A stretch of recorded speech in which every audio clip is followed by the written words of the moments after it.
Pakistan Shanghai تعاون تنظیم سربراہ اجلاس کی میزبانی کے لیے تیار۔ چینی وزیر اعظم کی 11 سال بعد پاکستان آمد، پرتپاک استقبال۔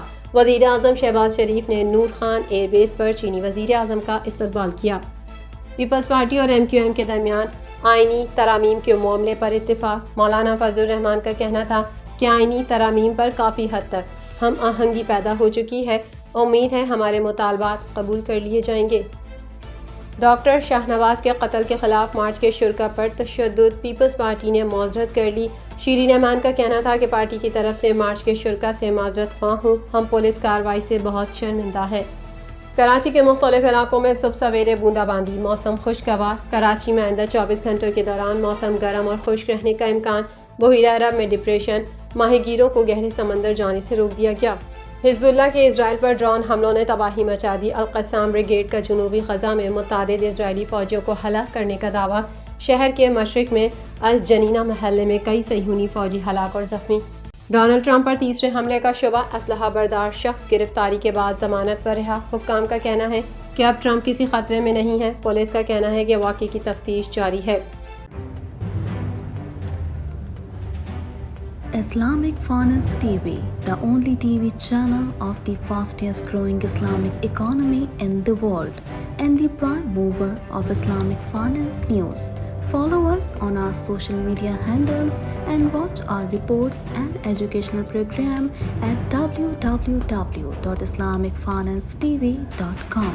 For advertisement, please contact us at islamicfinancetv@gmail.com. Pakistan 15 سے 16 اکتوبر اسلام آباد میں شنگھائی تعاون تنظیم کے سربراہان حکومت کے 23ویں اجلاس کی میزبانی کرے گا، جس کی تیاریاں عروج پر پہنچ گئیں۔ شنگھائی تعاون تنظیم کانفرنس میں شرکت کے لیے چین کے وزیر اعظم لی چیانگ 11 سال بعد 4 روزہ دورے پر پاکستان پہنچ گئے۔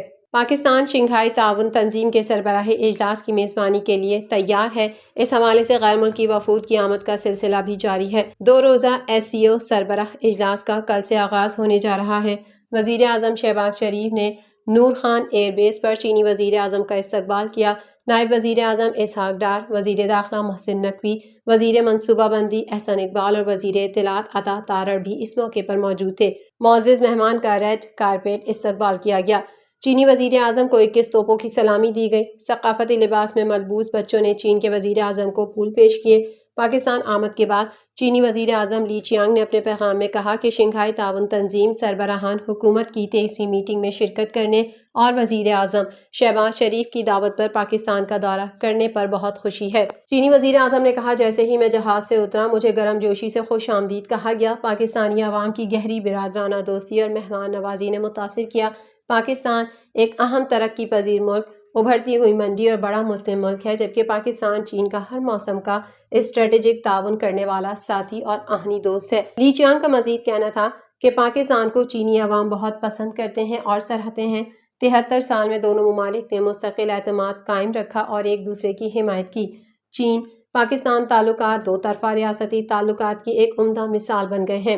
SCO کانفرنس میں شرکت کے لیے بھارت، چین، روس، ایران، تاجکستان اور کرغزستان کے وفود اسلام آباد پہنچ چکے ہیں۔ اس سلسلے میں وفاقی دارالحکومت میں سیکیورٹی کے سخت انتظامات کیے گئے ہیں۔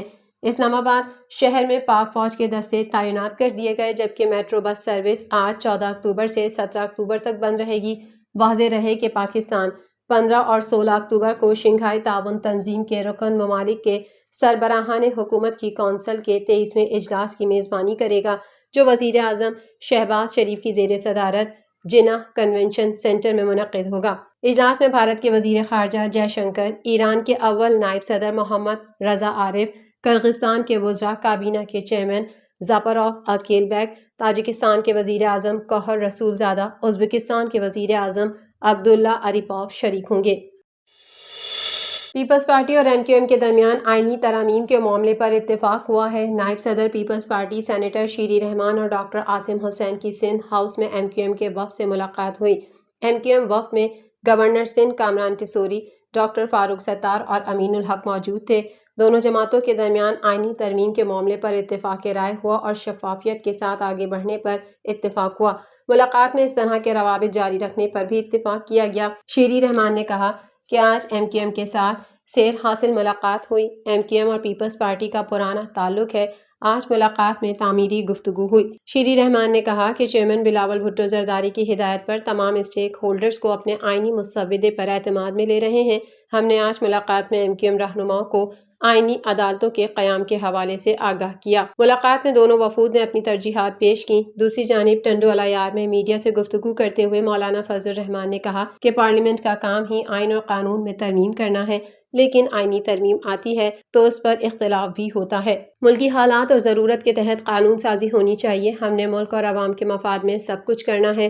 انہوں نے کہا ہم نے حکومت کے مسودے پر اعتراض کیا تھا کیونکہ حکومت کے مسودے سے عدلیہ اور عوام کے حقوق تباہ ہو جاتے۔ جو چیزیں ہم نے مسترد کیں وہ واپس لے لی گئیں اور امید ہے ہمارے مطالبات قبول کر لیے جائیں گے۔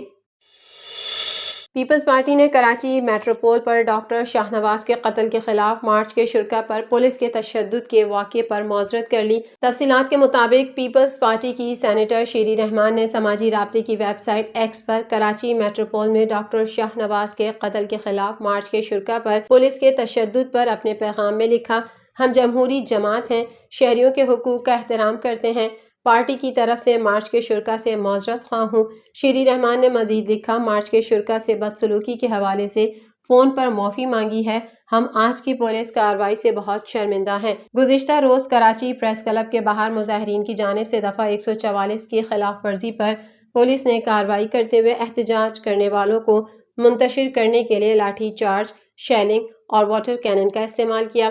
پولیس اور مظاہرین آمنے سامنے آئے تو علاقہ میدان جنگ کا منظر پیش کرنے لگا۔ مظاہرین کے پتھراؤ سے پولیس اہلکاروں سمیت کئی افراد زخمی ہوئے جبکہ مشتعل افراد نے پولیس موبائل کو آگ لگا دی۔ پولیس اور رینجرز نے میٹروپول کے علاقے سے مظاہرین کو منتشر کرتے ہوئے 15 سے زائد افراد کو حراست میں لے لیا تھا۔ احتجاج کے باعث میٹروپول، چرنگی اور اطراف کی سڑکوں پر ٹریفک جام ہونے سے شہریوں کو گھنٹوں اذیت کا سامنا کرنا پڑا۔ شہر قائد کراچی کے مختلف علاقوں میں صبح سویرے بوندا باندی سے موسم خوشگوار ہو گیا۔ محکمہ موسمیات کا کہنا ہے کہ بحیرہ عرب پر ڈپریشن کے زیر اثر کراچی میں بوندا باندی اور ہلکی بارش ہوئی ہے۔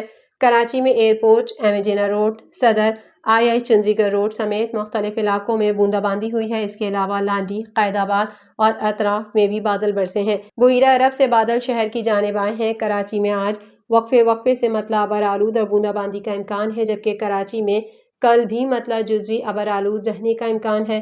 دوسری جانب محکمہ موسمیات کا کہنا ہے کہ کراچی میں آئندہ 24 گھنٹوں کے دوران موسم گرم اور خشک رہنے کا امکان ہے۔ شہر میں کم سے کم درجہ حرارت 27 ڈگری سینٹی گریڈ ریکارڈ کیا گیا جبکہ زیادہ سے زیادہ درجہ حرارت 38 ڈگری تک جا سکتا ہے۔ محکمہ موسمیات کا کہنا ہے کراچی میں شمال مشرق کی سمت سے ہلکی رفتار سے ہوائیں چل رہی ہیں جن میں نمی کا تناسب 68% ہے۔ بحیرہ عرب میں موجود ڈپریشن مغرب اور شمال مغرب کی جانب بڑھ رہا ہے۔ ڈپریشن کراچی اور اورماڑہ سے 1010 جبکہ گوادر سے 1000 کلومیٹر دور ہے۔ محکمہ موسمیات کے مطابق ڈپریشن عمان کے ساحل سے 740 کلومیٹر کے فاصلے پر ہے۔ سسٹم مغرب اور شمال مغرب میں عمان کے ساحل کی جانب بڑھتا رہے گا۔ سسٹم کے مرکز کے گرد ہوا کی رفتار 30 سے 40 کلومیٹر فی گھنٹہ ہے جبکہ 15 اکتوبر تک سمندر میں طغیانی رہنے کا امکان ہے۔ محکمہ موسمیات کا کہنا ہے کہ پاکستان کے ماہی گیر کل تک گہرے سمندر میں جانے سے گریز کریں۔ محکمہ موسمیات نے بتایا کہ سسٹم سے پاکستان کے کسی بھی ساحلی علاقے کو کوئی خطرہ نہیں۔ سندھ اور مکران کے ساحل پر آج مطلع ابرآلود اور بوندا باندی کا امکان ہے۔ حزب اللہ کے اسرائیلی فوج کے تربیتی مرکز پر کیے گئے ڈرون حملوں نے تباہی مچا دی۔ حزب اللہ نے بیان میں کہا کہ اس نے حیفا کے جنوب میں بنیامینیہ میں گولانی بریگیڈ کے ایک کیمپ پر خودکش ڈرون سے حملے کیے ہیں۔ اس میں کہا گیا ہے کہ یہ حملہ غزہ کی پٹی میں ہمارے ثابت قدم فلسطینی عوام کی حمایت اور ان کی بہادر اور باوقار مزاحمت کی حمایت اور لبنان اور اس کے عوام کے دفاع میں کیا گیا ہے۔ بنیامینیہ تل ابیب اور حیفا کے درمیان واقع ہے اور اس کی آبادی تقریباً 16,000 افراد پر مشتمل ہے۔ اسرائیلی آرمی ریڈیو کا کہنا ہے کہ ڈرون حملے میں 3 افراد مارے گئے جبکہ دیگر میڈیا رپورٹس میں زخمیوں کی تعداد 67 بتائی جا رہی ہے۔ اسرائیلی آرمی ریڈیو نے ایک ذریعے کے حوالے سے بتایا کہ حزب اللہ نے فضائی دفاعی نظام کو دھوکہ دینے میں کامیابی حاصل کی اور ڈرون کو ڈھانپنے کے لیے میزائلوں کا ایک بیراج فائر کیا۔ فلسطینی مزاحمتی تنظیم حماس کے عسکری ونگ القسام بریگیڈ نے جنوبی غزہ میں متعدد اسرائیلی فوجیوں کو ہلاک اور زخمی کرنے کا دعویٰ کیا ہے۔ عرب میڈیا کے مطابق حماس کے مسلح ونگ نے کہا ہے کہ اس کے جنگجوؤں نے جنوبی غزہ کے شہر میں ایک گھر میں داخل ہونے کی کوشش کرنے والے اسرائیلی فوجیوں پر حملے میں ایک اینٹی پرسنل ڈیوائس کا دھماکہ کیا۔ القسام کے مطابق اس واقعے میں شہر کے مشرق میں الجنینہ محلے میں کئی فوجی ہلاک اور زخمی ہوئے۔ ایک اور واقعے میں القسام کے جنگجوؤں نے اسی محلے میں 2 اسرائیلی ٹینکوں پر یاسین راکٹوں سے حملہ کیا۔ دوسری جانب اسرائیلی فوج کی جانب سے فوری طور پر کوئی تبصرہ نہیں کیا گیا۔ امریکی صدارتی انتخابات کے امیدوار ڈونلڈ ٹرمپ کی کیلیفورنیا میں انتخابی ریلی کے قریب غیر قانونی ہتھیاروں کے ساتھ گرفتار ہونے والے شخص کو ضمانت پر رہا کر دیا گیا ہے۔ غیر ملکی میڈیا کی رپورٹس کے مطابق امریکی سیکرٹ آفس، FBI اور محکمہ انصاف نے تصدیق کی ہے کہ ہفتے کے روز کیلیفورنیا میں ڈونلڈ ٹرمپ کی ریلی کے قریب ایک شخص کو غیر قانونی ہتھیاروں کے ساتھ گرفتار کیا گیا تھا۔ ڈونلڈ ٹرمپ پر تیسری بار حملے کے شبے میں گرفتار ہونے والا شخص ضمانت پر رہا ہو گیا ہے، جس کے بعد حکام کا کہنا ہے کہ اب ٹرمپ کسی خطرے میں نہیں ہے۔ امریکی ٹی وی کی رپورٹ کے مطابق 49 سالہ وین ملر نامی شخص کے پاس سے غیر قانونی شاٹ گن، لوڈڈ ہینڈ گن اور ہائی کیپیسٹی میگزین برآمد ہوا تھا۔ پولیس کے مطابق ملر ریلی کے ابتدائی حفاظتی حصار تک پہنچنے میں کامیاب ہوا، لیکن اسے ریلی سے پہلے ہی گرفتار کر لیا گیا اور بعد میں $5000 کی ضمانت پر رہا کر دیا گیا۔ پولیس کا کہنا ہے کہ گرفتار ہونے والے مشتبہ شخص وین ملر نے خود کو 100% ٹرمپ کا حامی قرار دیتے ہوئے کہا ہے کہ اس کا ٹرمپ کو نقصان پہنچانے کا کوئی ارادہ نہیں تھا۔ میڈیا رپورٹس کے مطابق پولیس کا کہنا ہے کہ واقعے کی تفتیش جاری ہے اور حکام کا کہنا ہے کہ فی الحال اس بات کا کوئی ثبوت نہیں ملا کہ ملر کا مقصد ٹرمپ کو نقصان پہنچانا تھا۔